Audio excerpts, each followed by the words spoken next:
प्रसाद मौर्य जी, हमारे प्रदेश अध्यक्ष श्री भूपेंद्र जी चौधरी जी, माननीय श्री कौशल जी, माननीय श्री सुरेश खन्ना जी, माननीय श्री स्वतंत्र देव सिंह जी, माननीय महेंद्र सिंह जी, माननीय जी राठौर जी, सरदार बलदेव सिंह जी औलख, जिनके संरक्षण में हम लोग ये हर साल प्रोग्राम करते हैं, और हमारी महापौर शहर की श्रीमती सुषमा खरटवाल जी, मैं सबको इस कार्यक्रम के लिए जी आया कहता हूँ। अब मैं निवेदन करूँगा यानी गुरुदेव सिंह से कृपया मंच पर आएं और साहिबजादों के इतिहास से हमें रूबरू कराएं। 10 मिनट के लिए ज्ञानी गुरुदेव सिंह जी।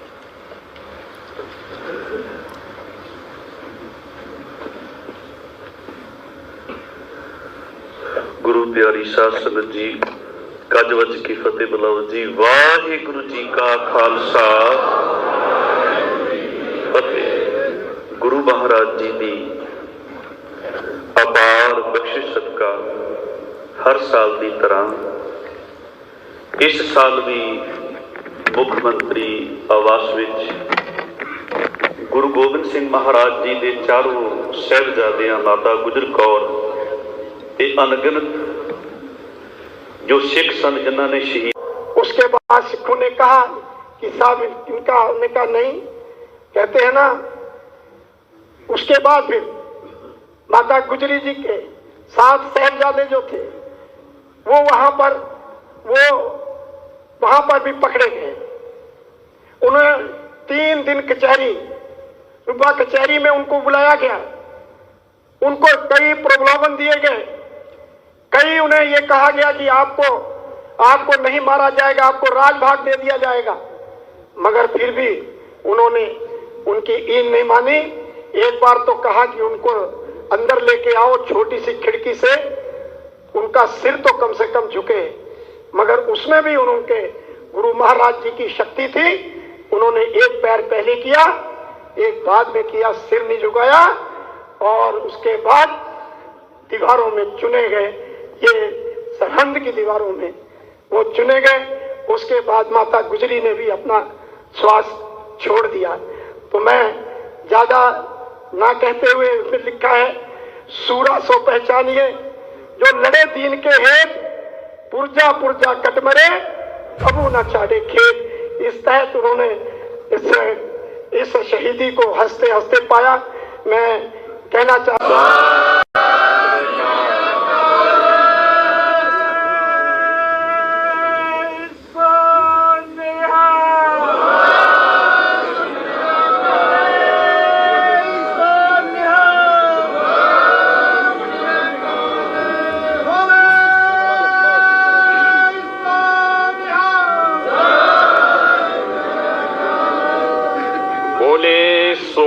निहाल।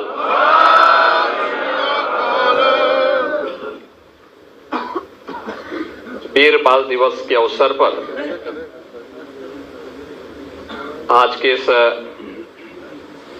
पावन कार्यक्रम में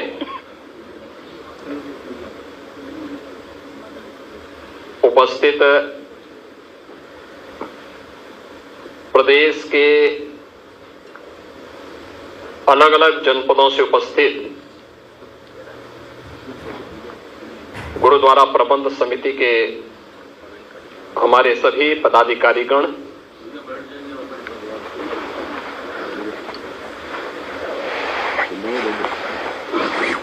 देश के सिख परंपरा के इतिहास से जुड़े हुए उन परिवारों के जो हमारे सम्मानित सदस्यगण हैं, उन सब का मैं प्रदेश शासन की ओर से और अपने सभी सहयोगी उप मुख्यमंत्री श्री केशव प्रसाद मौर्य जी, श्री ब्रजेश पाठक जी, प्रदेश अध्यक्ष चौधरी भूपेंद्र सिंह जी, बहुत अधिक समय तक बर्दाश्त नहीं कर पाए। क्या नहीं पीता था उस समय, लेकिन एक ही बात थी, एक ही लक्ष्य था कि देश और धन पर आंच नहीं आने देंगे। उद्देश्य के लिए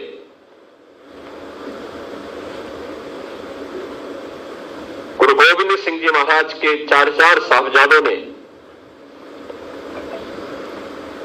अपनी शहादत देकर के देश और धर्म की रक्षा की एक पक्की नींव खड़ी की।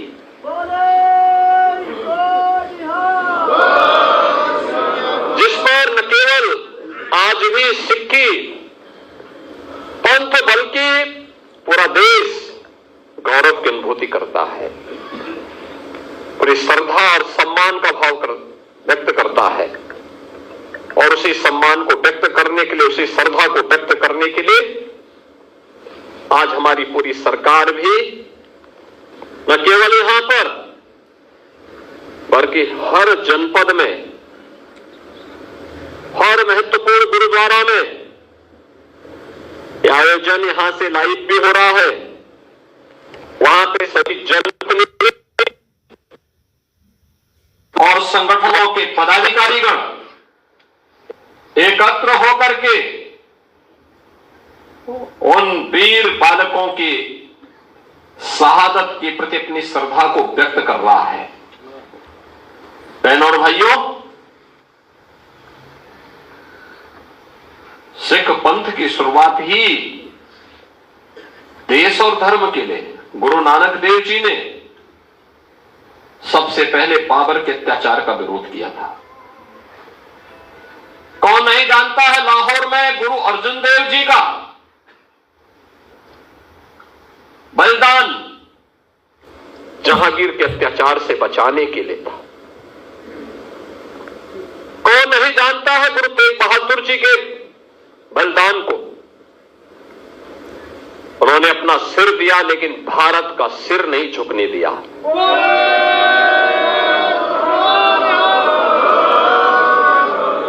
आज कश्मीर भारत का हिस्सा है और भारत का शीश बना हुआ है, इसलिए क्योंकि हमारे गुरु तेग बहादुर जी ने अपना शीश देकर के इसकी कीमत चुकाई है।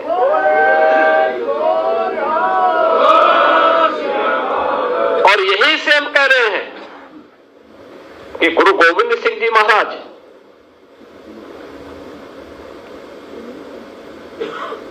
एक ऐसे पिता हैं जिन्होंने अपनी आंखों के सामने अपने पुत्रों को बलिदान होते हुए देखा है। एक ऐसे पुत्र हैं जिन्होंने अपने पिता को अपनी आंखों के सामने बलिदान होते हुए देखा है।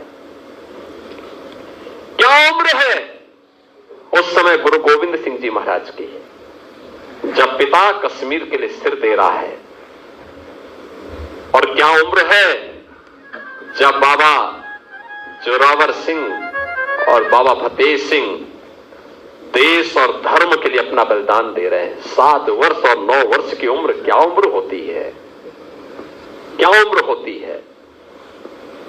बहनों और भाइयों, गुरु नानक देव जी से लेकर के गुरु गोविंद सिंह जी महाराज तक, 4 साहबजादों से लेकर के पंच प्यारों तक सिख गुरुओं का पूरा इतिहास देश और धर्म के लिए शहादत का इतिहास है। और ये इस बात के लिए हम सबको प्रेरित करता है कि इतिहास केवल एक कौम का नहीं है, इस देश का इतिहास है। एक नई प्रेरणा है पूरे भारतवासियों के लिए। जाति पाति का भेदभाव समाप्त हो। गुरु नानक देव जी ने शबद कीर्तन के लिए जो प्रेरणा दी, मिल बांट करके खाने के लिए जिस लंगर की शुरुआत को आगे बढ़ाया था, वो आज भी बनी हुई है। और वो अनवरत रूप से उसका अनुसरण आज भी हर गुरुद्वारा कर रहा है। और यही गुरु परंपरा के प्रति श्रद्धा का ये भाव ही समृद्धि का कारण भी बनता है, खुशहाली का कारण भी बनता है।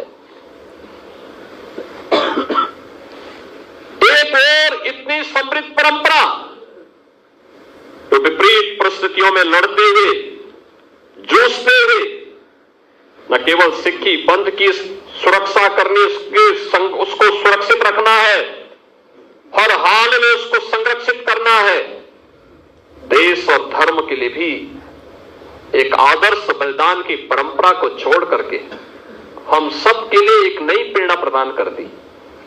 एक और यह गौरवशाली इतिहास और दूसरी तरफ हमारे सामने वो दृश्य देखने को मिलते हैं जब हम लोग ये सुनते हैं कि काबुल में अब नाम मात्र के ही 2-4-10 परिवार सिखों के बच गए। जब हम बांग्लादेश की घटना का उल्लेख सुनते हैं, जब हम लोग पाकिस्तान के अंदर होने वाले अत्याचारों के बारे में सुनते हैं, तब हमें सिख गुरुओं के उस त्याग और उस बलिदान का स्मरण बरबस हो जाता है। और इसीलिए आज के उस अवसर पर मैं आप सबसे भी यही अपील करने के लिए आया हूं। मैं आप सबसे यही अपील करूंगा और मेरा विनम्र अनुरोध होगा, किससे बढ़कर के हिंदुस्तान के लिए, हिंदू हो या सिख के, इन सब के लिए दूसरी प्रेरणा गुरु नानक देव जी से लेकर के गुरु गोविंद सिंह जी महाराज तक जो आदर्श इन सिख गुरुओं ने हम सब के लिए रखा है, वही हम सबको आगे बढ़ने के लिए एक नई ऊर्जा देगा। उन्हीं का आशीर्वाद हम सबकी प्रेरणा है और उस प्रेरणा से जब हम लोग आगे बढ़ेंगे तब काबुल होने से बच पाएंगे, तब बांग्लादेश होने से बच पाएंगे, तब किसी ननकाना साहब के लिए हमें आंदोलन या संघर्ष करने की नौबत नहीं आएगी, बल्कि स्वतःस्फूर्त भाव के साथ वो हम सबको प्राप्त होगा।